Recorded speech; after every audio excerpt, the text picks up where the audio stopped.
There's always so much going on here in Oklahoma City, from new developments to big events, growing industry. So each month we invite Oklahoma City Mayor David Holt to come on our show to catch up, get some of the latest news. So he is here with me today. Welcome in, Mayor Holt. Well, thank you. Thanks for having me. Good morning. Always good to see you. Always good to see you. So I want to start big news here. The Mexican consulate officially rocking and rolling. Just explain how significant this is that we are getting that here. Yeah, so first of all, to put it in some context, we only have one other staffed consulate in Oklahoma City, Guatemala, and it's rather small. Normally, we are served, historically, we have been served by consulates in Houston or other places. Today, there are over 100,000 people of Mexican descent in the Oklahoma City metropolitan area. So we've really been crying out for this for some time, and I've been writing letters to the Mexican government for 4 or 5 years. So you saw the governor go to Mexico carrying that message. You've seen, obviously, our Mexican-American community here in the city advocating for it. It took years to get to this point, but it's a real milestone for lots of reasons. I mean, I think of it in the context of what I just described, a city that hasn't typically had consulates. Now we do, and I feel like that shows the emergence of Oklahoma City as a global city. But also, it's obviously a great amenity to the many Mexican Americans that we have here in our city. And that'll be fully operational, we think, spring 2023? Yeah, so today the consul is on the ground. She is at work, but she doesn't really have an office or a staff yet. But by the time, I think, April, they're hopeful that they've got the fully formed office staff. They will have dozens of people. It will be a full consulate. Such a great resource for our growing Mexican community here in OKC. Speaking of future developments and growing city, the Convergence groundbreaking was yesterday, I believe. Explain for people who don't really know what we're talking about, the Convergence, and the Innovation District itself. Sure. This is another milestone in the growth of our Innovation District. And the Innovation District is really a concept built around what people may know as the Health Sciences Center. All of that bio and healthcare industry that's been growing just south of the Capitol, just northeast of downtown for a very long time. But in the last 5 to 10 years, our community envisioned kind of rebranding it as the Innovation District and really accelerating the investment in bio and tech, continuing to diversify our economy and continuing to ensure that Oklahoma City's economy is at the cutting edge of the modern economy. In MAPS 4, we put some investments really for placemaking. Our investments are in capital. They're trying to build a place, build around the Innovation District, connected to the neighborhoods, as well as an innovation hall. That was one of the MAPS 4 projects. Well, these private developers came in and they have included those MAPS 4 dollars in their project, which will have the innovation hall in it. But it is actually now a $200 million development known as Convergence. I think that's kind of a convergence of all the different sectors and innovation that we hope to see occur there. And we broke ground officially this week. Now, I will say there is already a giant hole there, so somebody turned some dirt before I arrived. But it is going to be spectacular. It's a major development. It is right there on I-235, so you can't miss it. What's going to be in it?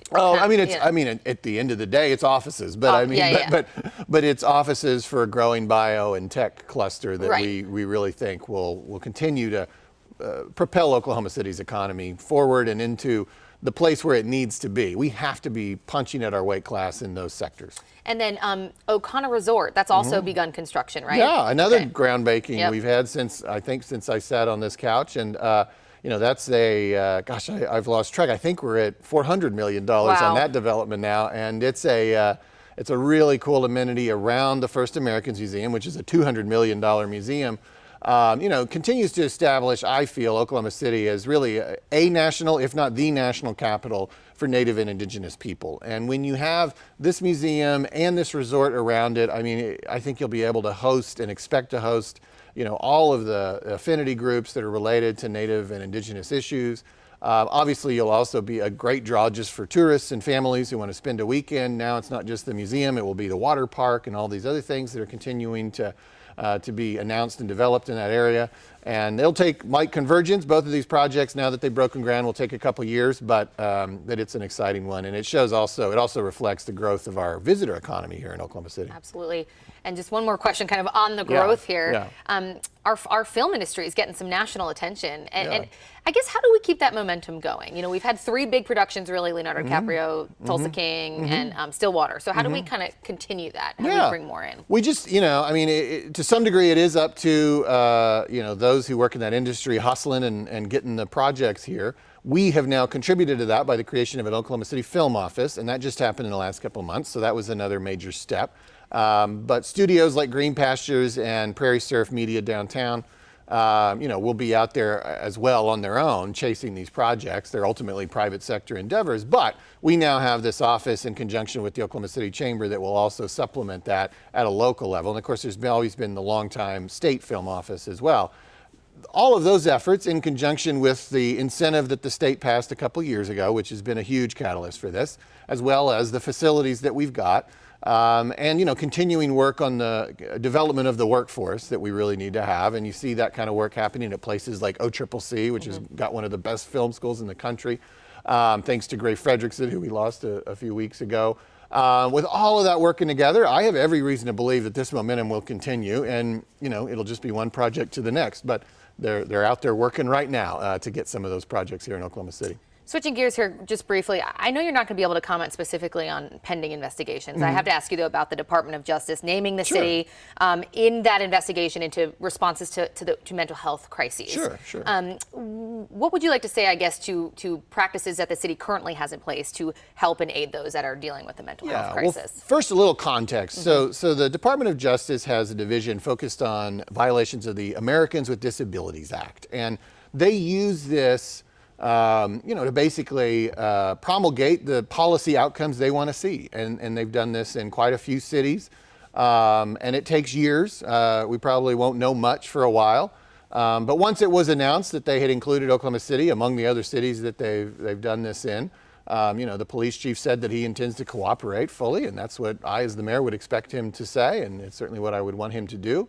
And we shall see. The city, the police department, and the state of Oklahoma are all part of this. And basically what DOJ said is they're going to examine the way that the state, the city, the police department deal with mental health cases. And, I'm far from an expert, so I'll defer to others. And I always say that we can always do things better. So I'm sure that, improvement can come. At the local level, we haven't historically been a service provider in this area, but through MAPS 4, the initiative we passed in 2019, we do have an investment in mental health crisis centers. And so it's something that we're starting to get engaged in. But historically, that has been a state function. But we shall see where it all goes. I think it is really kind of a typical and predictable kind of give and take between federal, state, and local governments as we each use the levers of power at our disposal to see the outcomes that we desire.